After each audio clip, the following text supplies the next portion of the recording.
หากถึงสัตว์ที่ก่อสร้างบ้านของพวกมันได้ดีมีระบบปกครองที่ไร้รอยต่อและมีประชากรมากมายมหาศาลก็คงหนีไม่พ้นปลวกสิ่งมีชีวิตที่มักจะถูกมองว่าเป็นเพียงสัตว์รำคาญทำลายบ้านเรือนแต่แท้จริงแล้วพวกมันคือวิศวกรผู้ค้ำจุนระบบนิเวศของโลกและตรงข้ามกับสิ่งที่เราคิดมันกลายเป็นสถาปนิกผู้สร้างมหานครที่หายใจได้ด้วยตนเองคลิปนี้จะพาทุกคนไปถอดรหัสความยิ่งใหญ่ของอารยธรรมใต้พิภพของปลวกกันครับ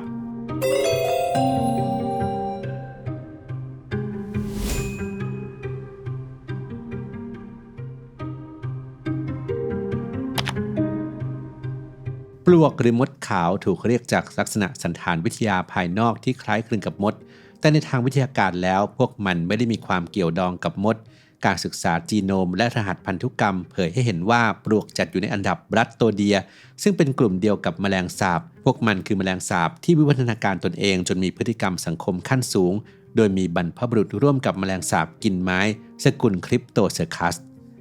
หากเทียบกับมนุษย์เราที่มีอารยธรรมเริ่มต้นขึ้นเมื่อไม่กี่พันปีก่อน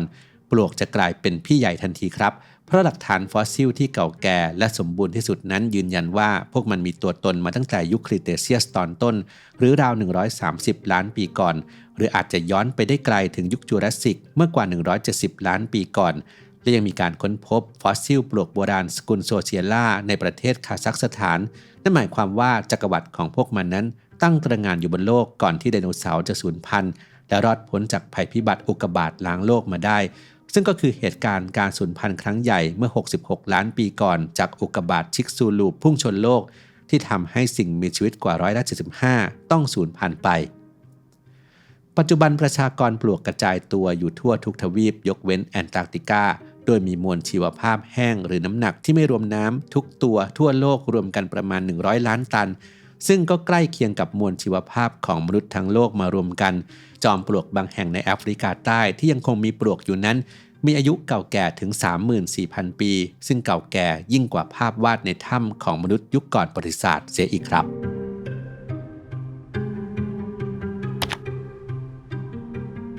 ปลวกที่อยู่ใต้ดินมีระบบสังคมที่ถูกออกแบบมาให้ทำงานสอดประสานกันราวกับว่าพวกมันคือสิ่งมีชีวิตร่างเดียวกันทุกชีวิตในรังเกิดจากไข่รูปแบบเดียวกันและไม่มีความแตกต่างทางพันธุกรรมใดๆตั้งแต่แรกเกิดชะตาชีวิตของพวกมันถูกกำหนดผ่านกลไก epigenetics หรือกลไกเหนือพันธุกรรมที่ถูกกระตุ้นโดยสารอาหารและฟีโรโมนทำให้พวกมันพัฒนาแยกย้ายกันไปเป็นวรรณะงานวรรณะทหารหรือวรรณะสืบพันธุ์ตามความต้องการของสังคมศูนย์กลางของความสมบูรณ์แบบนี้คือนางพญาและราชาซึ่งเป็นคู่ชีวิตที่อยู่ร่วมกันแบบผัวเดียวเมียเดียวตลอดกาลนางพญาปลวกคือสิ่งมีชีวิตที่ถือได้ว่ามีอายุยืนมากเพราะในขณะที่ปลวกงานมีอายุไขเพียง 1-2 ปีแต่ว่านางพญาสามารถมีชีวิตอยู่ได้ยาวนานถึง 25-50 ปีในช่วงที่สมบูรณ์ที่สุดสามารถวางไข่ได้มากถึง 40,000 ฟองต่อวันหรือเฉลี่ย1ฟองในทุกๆ 2-3 วินาทีต่อเนื่องตลอด 24 ชั่วโมงโดยความลับของความเป็นอมตะนี้อยู่ที่การปรับลดความเครียดจากการออกซิเดชันและการเพิ่มการทำงานของอินซูลินในอวัยวะสะสมสารอาหารโดยไม่ก่อให้เกิดการสะสมไขมันส่วนเกินซึ่งเป็นกลไกต้านความชราที่วงการแพทย์กำลังให้ความสนใจอย่างยิ่งโดยในมนุษย์และสัตว์ทั่วไปการกระตุ้นระบบอินซูลินมักเชื่อมโยงกับการสะสมไขมันและอายุขัยที่สั้นลงแต่ว่านางพญาปลวกกลับสามารถแยกกระบวนการทั้งสองออกจากกันได้อย่างสิ้นเชิงการควบคุมประชากรนับล้านตัวให้เป็นระเบียบทำได้ผ่านกระบวนการโทรฟันแล็กซิสหรือการแลกเปลี่ยนอาหารและของเหลวทางปากและทวารสารคัดหลั่งเหล่านี้เต็มไปด้วยฟีโรโมนคำสั่งของนางพญาที่จะถูกส่งต่อเพื่อยับยั้งไม่ให้ปลวกงานเปลี่ยนตัวเองเป็นวรรณะสืบพันธุ์แต่หากนางพญาตายลงระดับสารเคมีนี้ก็จะเจือจางลงและปลวกงานบางส่วนจะปลดล็อกตัวเองเพื่อลอกคราบไปเป็นนีโอทินิกส์หรือนางพญาสำรองเพื่อสืบทอดอาณาจักรต่อไปทันที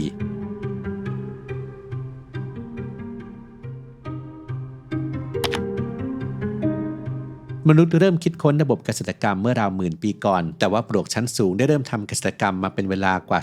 30-50 ล้านปีแล้วในโลกที่มืดมิดใต้ดินปลวกวงย่อยบางกลุ่มได้สร้างห้องเพาะปลูกเพื่อเลี้ยงเชื้อราในสกุลเทอร์มิโตไมซิสเชื้อราเหล่านี้เปรียบเสมือนกระเพาะอาหารภายนอกของรังพ วกมันเติบโตบนฟังกัสคอมที่เกิดจากก้อนปุ๋ยหมักซึ่งปลวกงานเคี้ยวเศษพืชและไม้มาผสมไว้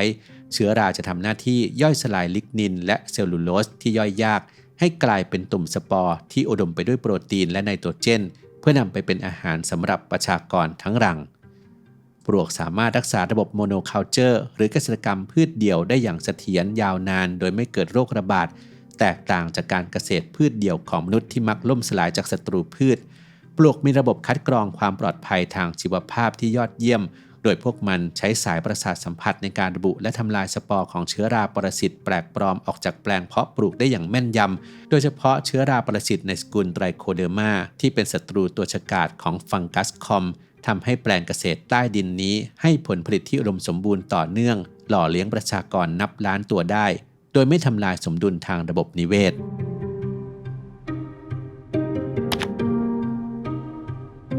เหนือพื้นดินขึ้นไปรังปลวกสามารถเติบโตเป็นสิ่งก่อสร้างที่สูงถึง9 เมตรเมื่อเทียบสัดส่วนกับขนาดตัวของมันนี่คือสถาปัตยกรรมที่สูงตระหง่านยิ่งกว่าตึกระฟ้าของมนุษย์ในทศวรรษที่ 1960 วงการวิทยาศาสตร์เคยเชื่อว่าจอมปลวกระบายความร้อนด้วยระบบเทอร์โมไซฟอนหรือการลักน้ำทิศทางเดียวแต่ในงานวิจัยยุคใหม่จากนักฟิสิกส์มหาวิทยาลัยฮาร์วาร์ดได้หักล้างทฤษฎีนั้นและเปิดเผยว่าจอมปลวกไม่ได้เป็นเพียงท่อระบายลมแต่ว่าทำงานเสมือนปอดที่หายใจเข้าออกวันละ1 ครั้งอย่างเป็นจังหวะสถาปัตยกรรมชิ้นนี้ประกอบไปด้วยเซนทรัลชิมนีหรือปล่องแกนกลางและฟรุตซึ่งเป็นโครงสร้างผนังบางริมขอบนอกโดยกลไกนี้ขับเคลื่อนด้วยพลศาสตร์ของความต่างอุณหภูมิระหว่างกลางวันและกลางคืนในเวลากลางวันผนังด้านนอกที่ร้อนกว่าจะดันอากาศให้ลอยตัวและม้วนกลับลงสู่ส่วนลึกของรังเกิดเป็นกระแสวนเมื่อถึงเวลากลางคืนที่ผนังด้านนอกเย็นตัวลงอากาศอุ่นที่สะสมจากใต้ดินจะลอยสูงขึ้นและระบายแก๊สคาร์บอนไดออกไซด์ผ่านผนังที่มีรูพรุนออกสู่ภายนอกความสมบูรณ์แบบนี้ได้จุดประกายให้นำไปสู่การก่อสร้าง Eastgate Center ในประเทศซิมบับเวอาคารสำนักงานแห่งนี้ไม่มีเครื่องปรับอากาศแบบดั้งเดิมแต่ใช้หลักการ Thermal Mass ดึงความเย็นยามค่ำคืนมาเก็บในโครงสร้างคอนกรีตและระบายความร้อนออกทางปล่องอิฐบนดาดฟ้าในเวลากลางวันสถาปัตยกรรมนี้ประหยัดพลังงานได้มากถึง90%และลดค่าใช้จ่ายลงได้กว่า 3.5 ล้านดอลลาร์สหรัฐ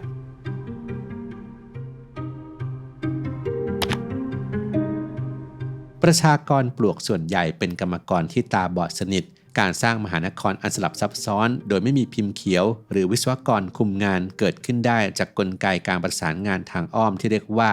สติ๊กเมอร์จีเมื่อปลวกเริ่มซ่อมแซมรังพวกมันจะคายเม็ดดินผสมน้ำลายที่อัดแน่นไปด้วยฟีโรโมนเคมีออกมาเม็ดดินนี้ประกอบไปด้วยสารระเหยง่ายที่ส่งสัญญาณเรียกปลวกตัวอื่นให้มาช่วยกันแปะดินเพิ่มเกิดเป็นปฏิกิริยาลูกโซ่จนกลายเป็นเสาและกำแพงขณะเดียวกันก็มีสารไม่ระเหยที่คงตัวอยู่ได้นานทำหน้าที่เสมือนรหัสไปรษณีย์ทางเคมีเพื่อให้พวกมันระบุอาณาเขตของรังตนเองได้เมื่อต้องเผชิญกับศัตรูปลวกทหารจะใช้วิธีสื่อสารเตือนภัยด้วยการหม่งหัวกับผนังรัง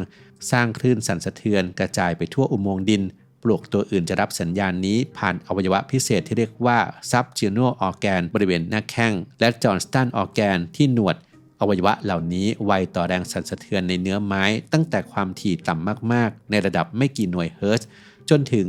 2.25 กิโลเฮิรตซ์ช่วยให้พวกมันสามารถคำนวณและพุ่งเป้าไปสกัดกั้นศัตรูในความมืดได้อย่างแม่นยำ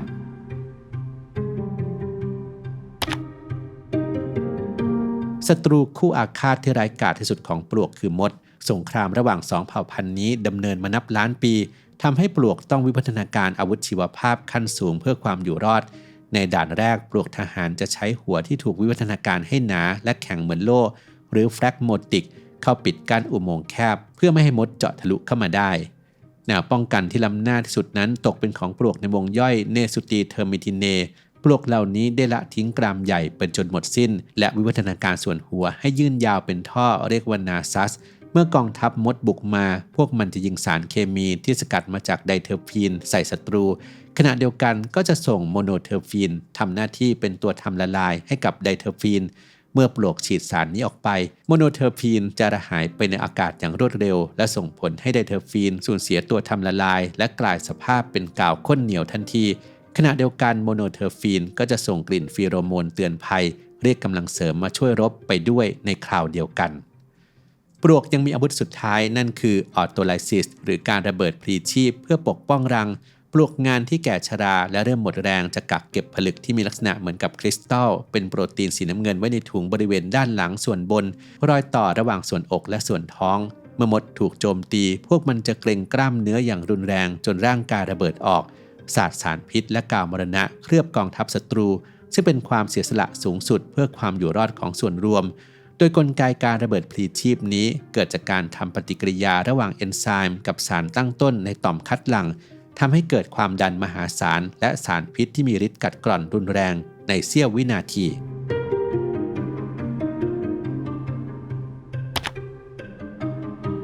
เมื่อมองในระดับดาวเคราะห์อารยธรรมปลวกคือกลไกค้ำจุนสมดุลของโลกที่มักจะถูกมองข้ามในฐานะวิศวกรเชิงนิเวศการขุดเจาะอุโมงค์หลายล้านเส้นทางช่วยให้ฝนซึมลงสู่ชั้นน้ำบาดาลและลดการพังทลายของดิน